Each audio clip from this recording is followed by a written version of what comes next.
Hey everybody, Pastor Mike here from Project Re3 with another Ministry Minute. This little devotional encouragement goes out to all of my fellow pastors, ministers, anyone who's working in the profession of the church. One of my favorite TV comedies of all time is Parks and Rec. You know, Leslie Knope, Ron Swanson, and the gang. And there's an episode in Parks and Rec where it's titled The Camel.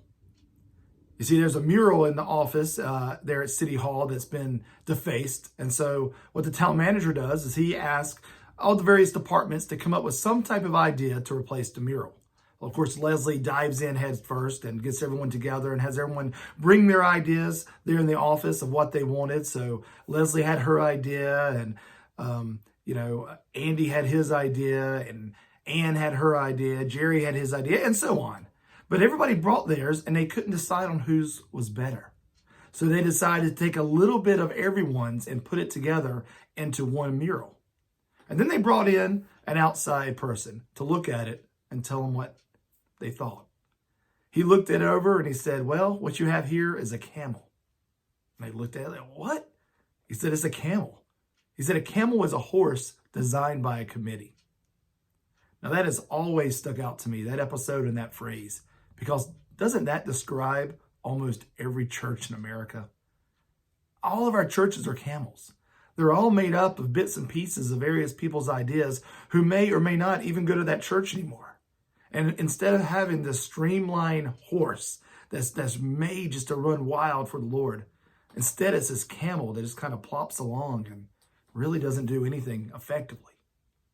Now, I have personally planted some churches that have quickly become camels. So I'm speaking from my experience. I, was not very good at saying no to people back in the day.